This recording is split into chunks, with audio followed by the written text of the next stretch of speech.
Olá, meus futuros aprovados em concurso público, meus futuros policiais militares. Como estão? Muito bem-vindos ao Monster. Eu sou o professor Baroni, falando aqui diretamente dos estúdios da Monster Concursos. Então, antes da gente iniciar aqui o nosso bate-papo, as nossas dicas, não deixe de seguir o Monster nas redes sociais, está fácil. Logo aqui tem todas as redes sociais do Monster. Aproveitem e me sigam também nas redes sociais, meu Instagram, Professor Baroni, facinho. E hoje a gente fala um pouquinho sobre administração direta e indireta. Uma matéria bem tranquila, bem fácil, bem de boa. Bom, então sem mais delongas, vamos começar falando sobre isso. Uma das coisas que merece destaque é que a administração pública precisa distribuir as suas atribuições, distribuir as suas competências. E ela vai fazer isso de duas formas. Ou ela faz isso criando novas personalidades jurídicas, ou ela faz isso sem criar novas personalidades jurídicas. Qual é o fator distintivo para um ou para outro?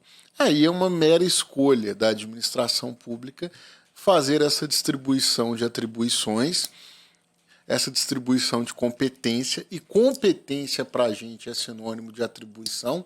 Portanto, quando você ver assim, olha, a competência, fulano tem competência, significa dizer que ele tem atribuição, e quem determina a atribuição aqui é a lei. Então, nesse sentido, o que vai pegar aqui para a gente é verificar exatamente as atribuições dessas novas estruturas que a administração pública vai criar, tendo algumas personalidades jurídicas próprias e outras não. Bom, vamos lá, vamos entender isso. A administração pública pode criar os órgãos, e os órgãos, por característica, não possuem personalidade jurídica. Quando ela cria órgãos, ela está desconcentrando, falando da administração pública direta. Poxa, professor, mas esse conceito ainda está um pouquinho complicado. Então vamos lá, vamos tentar entender. Imagine que aqui seja a administração pública. E a administração pública tem personalidade jurídica. Personalidade jurídica. O que significa essa palavra?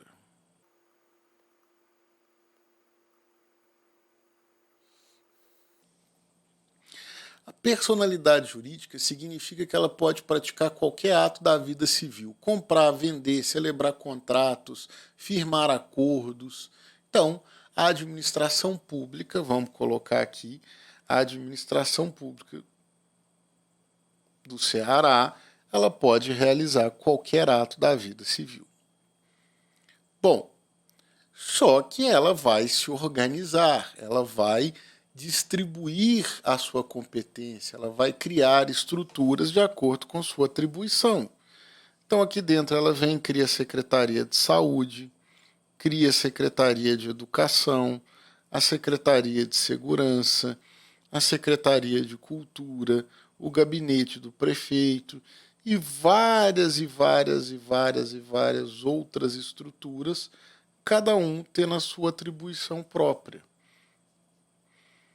E essas estruturas, por característica, não possuem personalidade jurídica própria. Um exemplo, imagine que aqui, esse órgão, vamos dizer que seja a Secretaria de Educação aqui, que eu estou destacando, precise comprar papel. Quem vai comprar papel não é o órgão, é a administração pública, é a secretaria quem vai comprar papel. Então nós falamos que uma das características é que a administração pública tem ali a sua personalidade jurídica própria. E os órgãos não têm essa personalidade jurídica própria. Para ficar ainda mais fácil de se entender o que eu estou falando, acompanhe comigo o raciocínio. Eu tenho personalidade jurídica. Eu posso comprar, vender, celebrar contrato, abrir uma conta no banco, realizar todo e qualquer ato da vida civil. Agora, dentro de mim, tem o quê? Assim como da administração pública, tem órgãos. E meus órgãos estão separados, estão selecionados por qual fator? Por atribuições. Então, nesse sentido, o meu rim pode praticar um ato da vida civil, o meu rim pode abrir uma conta no banco, o meu pulmão pode ali fazer um contrato de financiamento, o meu coração pode emitir um cheque? Não. Os meus órgãos estão separados por atribuição, por competência, mas eles não têm a personalidade jurídica para celebrar esses atos, assim como a administração pública. Ela está organizada de uma tal maneira que dentro dela teria ali o rim, o pulmão, o coração, o fígado. Claro que não. Dentro dela a gente vai ter ali Secretaria de Saúde, Secretaria de Educação, Secretaria de Cultura. Ela tem os órgãos dela que, assim como a gente, se assemelha aos nossos órgãos. Estão dentro, estão distribuídos por atribuição, por competência, mas não possuem personalidade jurídica própria. Então, aqui nós temos os nossos órgãos, não possuem personalidade jurídica, estamos falando da administração pública direta, ou seja, estamos falando da desconcentração administrativa. Por outro lado, ela pode criar também estruturas, e estruturas essas que têm personalidade jurídica própria, que são as chamadas entidades. Para a gente entender ainda nessa linha de exemplo, vamos lá. Imagine, então, se eu comparei os órgãos da administração pública com os nossos órgãos, vamos comparar as entidades com o que seriam os filhos. Os nossos filhos não somos nós diretamente, os filhos não são os pais diretamente, mas estão dentro da estrutura familiar. Nós podemos dizer que indiretamente fazem parte da nossa estrutura. Então, aqui estariam as entidades. Elas estão ligadas à administração pública, têm uma atribuição própria, porém, ela tem personalidade jurídica. As entidades, caracteristicamente, têm essa personalidade jurídica própria. Então, essa é a característica das entidades. A personalidade jurídica.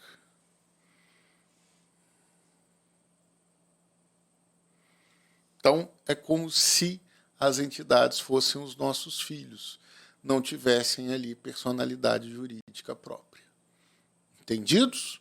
Essa é a principal característica e isso é o principal ponto relevante. Perdão, as entidades têm a personalidade jurídica própria e os órgãos não têm a personalidade jurídica própria.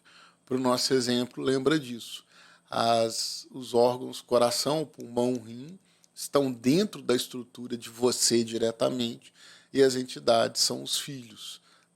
Não estão dentro de você, mas fazem parte da sua estrutura indiretamente.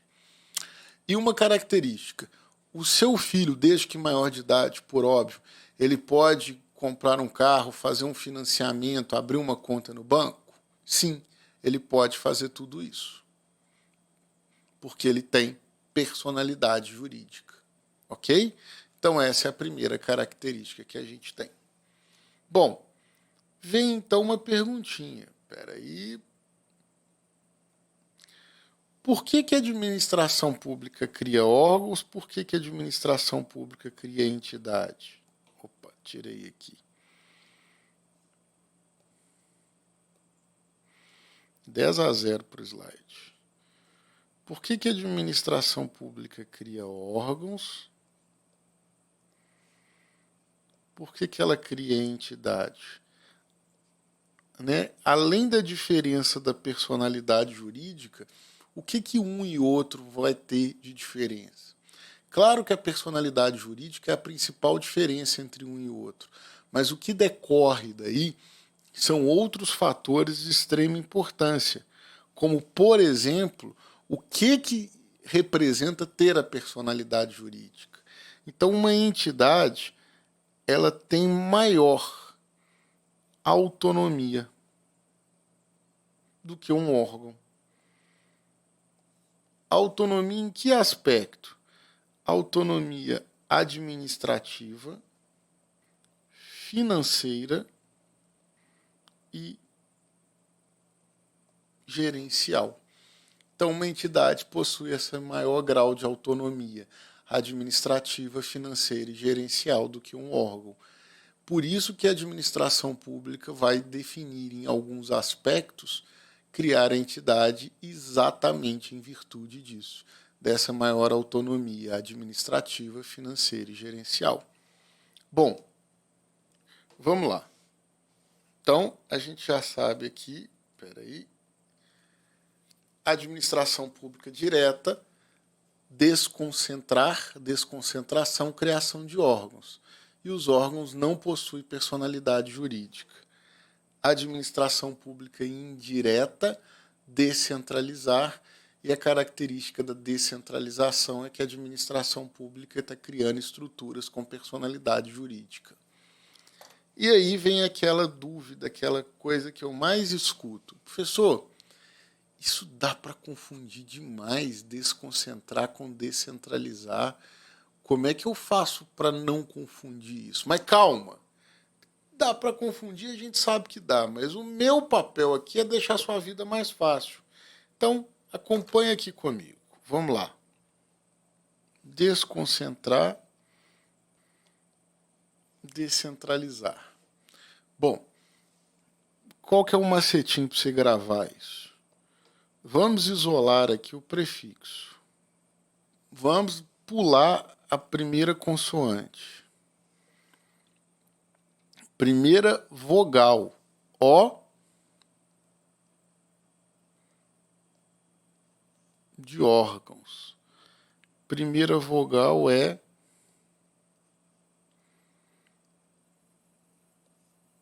de entidades. Então, a partir de agora, você já não confunde mais isso. Primeira vogal O de órgãos, primeira vogal E de entidades. Se você ainda ficar na dúvida, lembra que aqui ainda tem um izinho.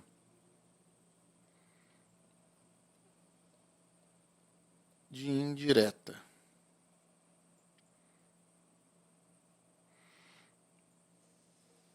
Ok? Então, só um macetinho para deixar sua vida mais fácil. Agora você não confunde. Desconcentrar. Eu estou criando órgãos, administração pública direta.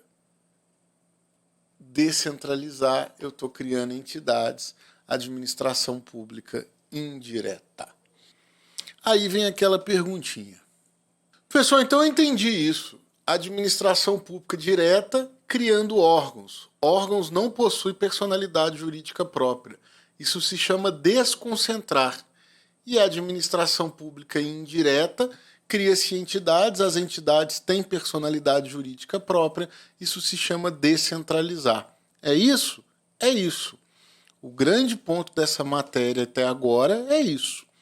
E também eu sei, professor, que uma das características das entidades é que elas possuem maior autonomia administrativa, financeira e gerencial. Tá certo? Certinho. Então, qualquer estrutura que a administração pública criar, ela vai ser chamada de entidade? Ela vai ter essa característica de ser uma entidade? Não.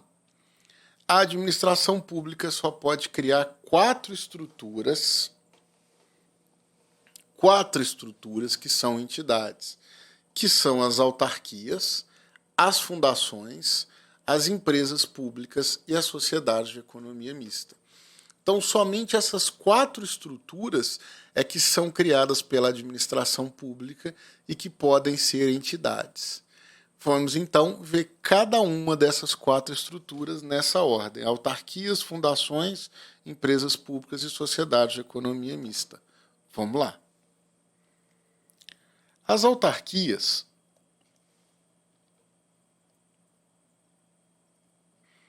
elas são criadas por lei.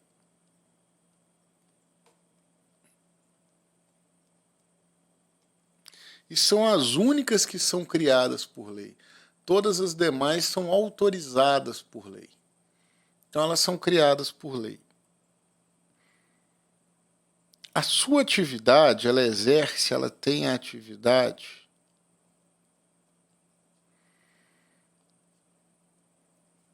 chamada de atividade típica da administração pública. E o que significa esse termo atividade típica da administração pública? A atividade típica seria uma atividade própria, uma atividade inerente à administração pública, que ela tem por obrigação legal prestar. Só que, em vez de prestar através de um órgão ou diretamente, ela vai prestar através da administração pública, de uma administração pública indireta, em especial da autarquia, porque a autarquia goza de maior autonomia por ser uma entidade, a maior autonomia administrativa, financeira e gerencial. Em resumo, é algo que a administração pública tem por lei que fazer.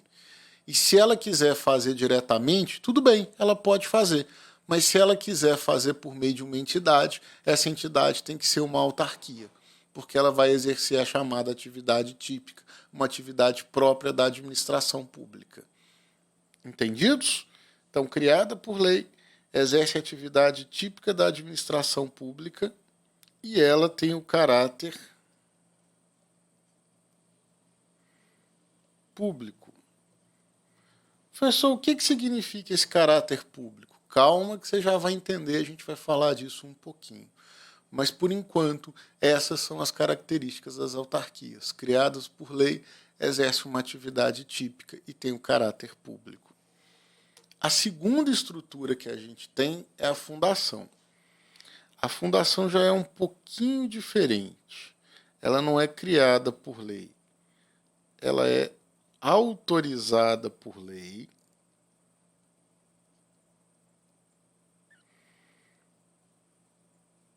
Ela exerce a atividade social.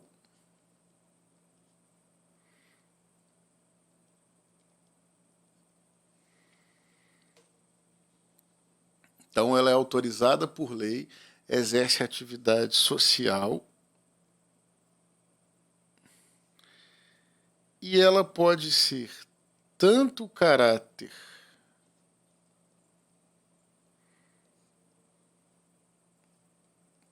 público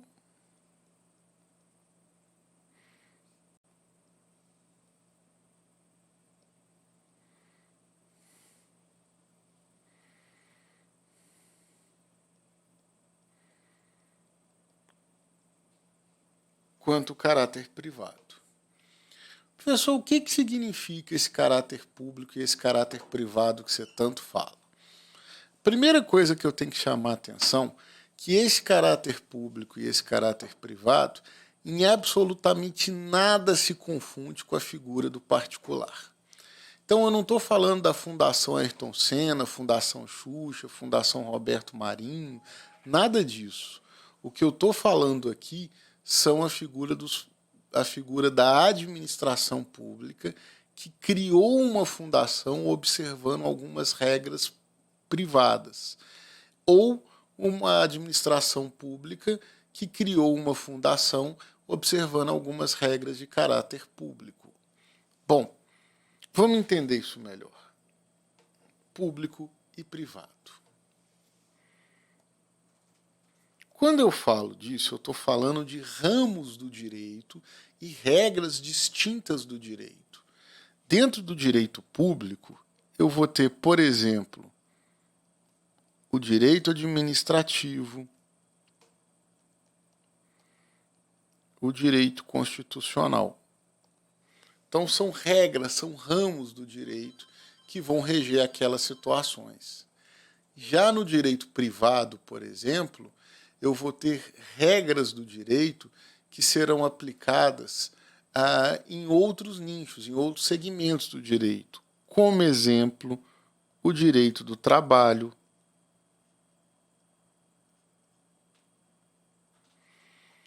o direito civil,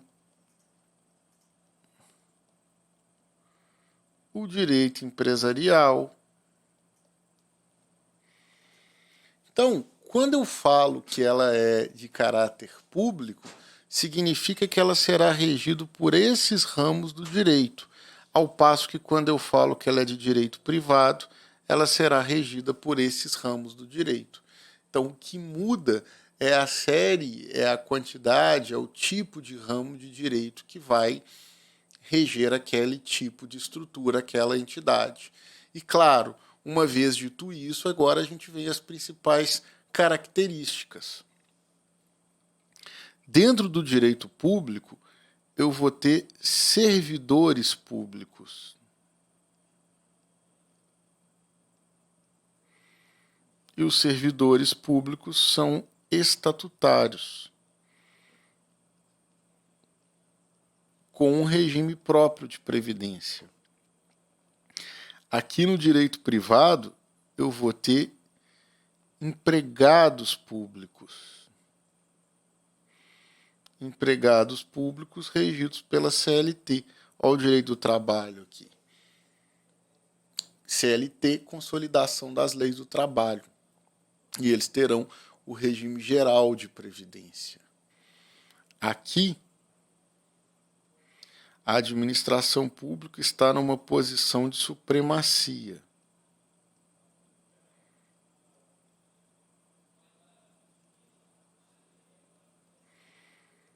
Supremacia significa dizer que, nesse caso, o interesse público vai sobressair-se sobre o interesse particular. E aqui no privado, ela se apresenta numa condição de igualdade em relação ao particular.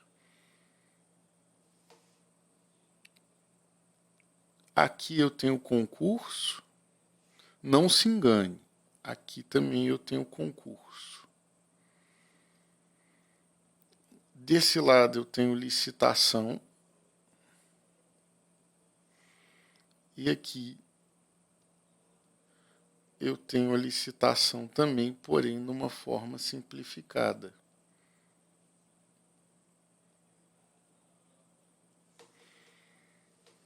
Então, essas seriam as principais características entre o que é público e o que é privado. Então, eu volto aqui. Quando eu falo que ela tem um caráter público, eu estou dizendo que ela é regida pelo direito administrativo, a autarquia. Eu estou falando que ela vai ter servidores. E estou te dizendo, dentre outras coisas, que ela sempre vai estar numa posição de supremacia sobre o particular.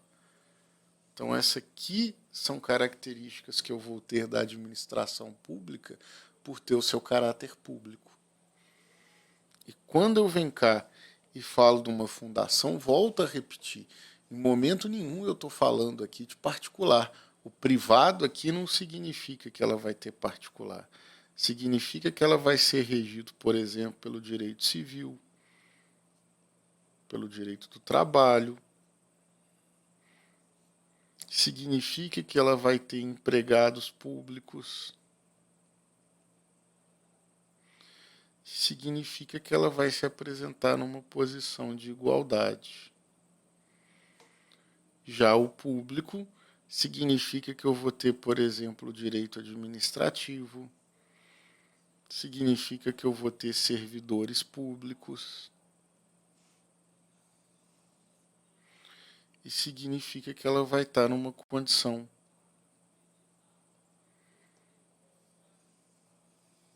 de supremacia. Ok? Essa é a principal diferença de um e de outro. Vamos lá, vamos continuar.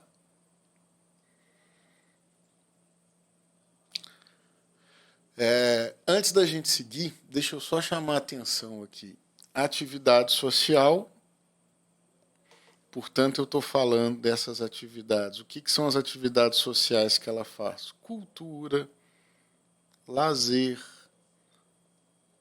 saúde, desporto, etc. Nessa linha social, é isso que ela faz.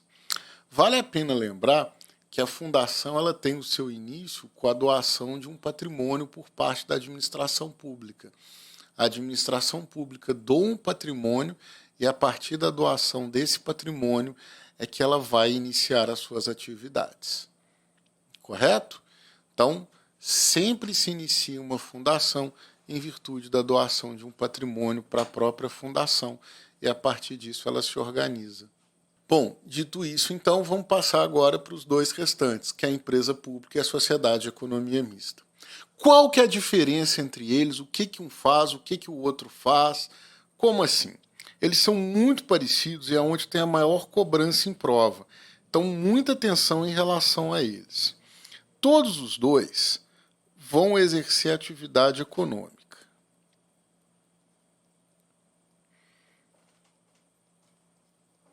Já estou te contando que nesse aspecto os dois parecem bastante.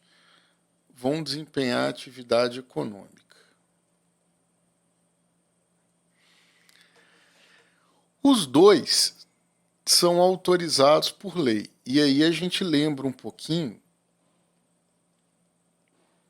que o único que foge dessa regra é a autarquia, que é criada por lei. Bom, os dois exercem atividade econômica, os dois são autorizados por lei. A pergunta aqui é uma pergunta meio óbvia. Para que eu vou ter duas estruturas que vão exercer a mesma atividade que é econômica? Se eu tenho atividade típica, eu tenho a autarquia. Se eu tenho atividade social, eu tenho a fundação. Para que eu tenho duas estruturas que vão exercer atividade econômica? E o que é atividade econômica? Bom, vamos responder essas perguntas. Primeira delas, o que é atividade econômica? Produção de bens e serviços para o mercado. Segundo, por que eu tenho dois modelos diferentes? Porque elas variam especificamente no tocante à formação do capital e do controle. A empresa pública, ela tem o capital 100% público.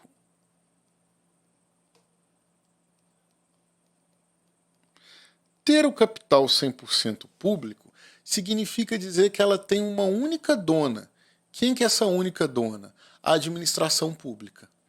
São exemplos que eu posso te dar de empresa pública. Caixa Econômica Federal e Correios. 100% delas é da administração pública. E aí, a gente sabe que por ou em virtude de o capital ser 100% público, aplicando-se uma regra do direito empresarial, ela admite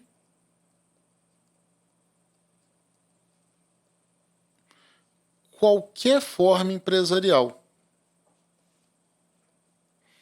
Qualquer forma empresarial, comanditas por ações, SA, limitada, o que quiser. Então, ela admite qualquer forma empresarial. E ela tem o caráter privado.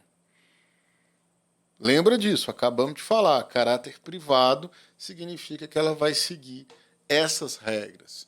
Vai ser regida pelo direito do trabalho, pelo direito empresarial, os empregados dela vão ser da CLT, está no mercado em condição de igualdade, tem obrigação de concurso e a licitação de forma simplificada.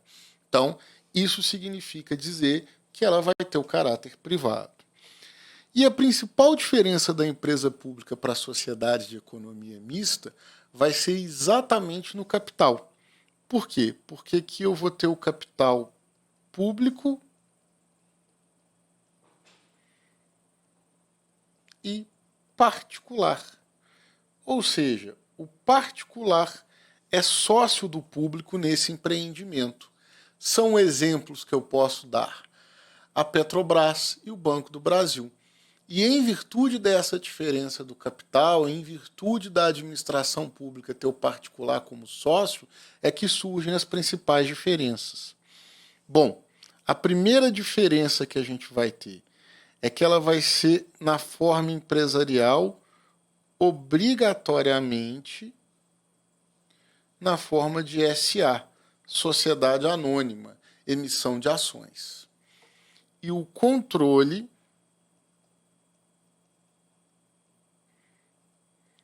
vai ser da administração pública. E ela também tem um caráter privado.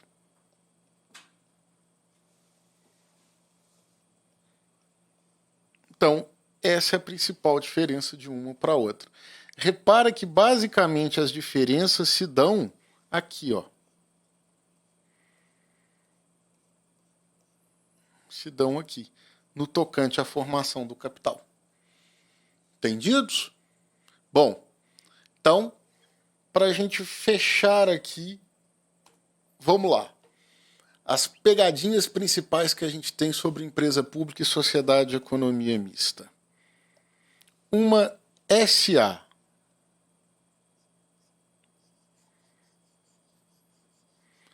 A maioria da galera fica assim, SA Sociedade de Economia Mista, SA Sociedade de Economia Mista. Toma cuidado, porque a SA para Sociedade de Economia Mista, ela é obrigatória. Mas a SA também pode ser para uma empresa pública de uma forma facultativa. Então, caiu em prova SA, vai com cuidado. Se a questão falar SA de forma obrigatória, sociedade de economia mista, sem discutir. Se falar criada de uma forma facultativa de SA, empresa pública. Ok? Lembra, toda sociedade de economia mista será uma SA, mas nem toda SA será uma sociedade de economia mista. Então, lembra dessa máxima para você não errar essa questão de prova. E segunda maldadezinha que a gente vai ter que chamar a atenção de vocês, que não é bem uma regra de direito administrativo, é uma regra de direito empresarial, mas de vez em quando alguma banca bem maldosa resolve cobrar isso em prova. Vamos lá. Presta atenção. Numa sociedade de economia mista, a gente sabe que o capital é público e particular.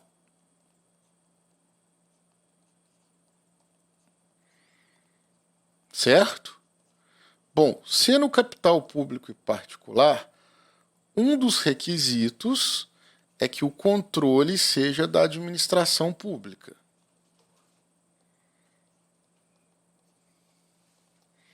E a gente sabe que toda sociedade de economia mista tem que ser uma SA. Beleza? Para a gente fechar aqui, me ajuda. Isso significa dizer que para a administração pública deter o controle, ela tem que ter a maioria das ações? Sim ou não? Não. Por que não? Para a gente fechar. Olha só, toda SA tem dois tipos de ações. As ações ordinárias, que têm direito a voto, e as ações preferenciais, que não têm direito a voto. Então imagine que essa SA, que é uma sociedade de economia mista no nosso exemplo, tem 10 ações com direito a voto e 1.000 ações que não têm direito a voto. Quantas ações a administração pública precisa ter para deter o controle dela? Aqui, ó. 6. E num total de 1.010 ações. Ela tem a maioria das ações? Não. Ela precisa de ter a maioria das ações para deter o controle? Não. Então o que eu tenho que ficar atento na prova? Ela tem que ter a maioria das ações com direito a voto? Certinho. Show de bola, acertou a questão. Ela tem que ter a maioria total das ações? Não. Entendidos? Então muita atenção com isso aí. É essa a maldade principal. Bom, galera, mais uma vez, espero que essa dica, esse bate-papo tenha sido super útil para vocês. Não deixe de seguir o Monster aqui nas redes sociais, está aqui facinho, sempre tem dicas, sempre tem um material bacana para você, um monte de coisa legal. Segue o Monster, não deixe de me seguir também nas redes sociais. Meu Instagram está aqui, Professor Baroni. Eu estou separando um monte de material, um monte de coisa legal para vocês também. Bom, Então é isso. Lembrem-se disso, muito sucesso. Estamos sempre querendo a sua aprovação. Um grande abraço e fiquem com Deus.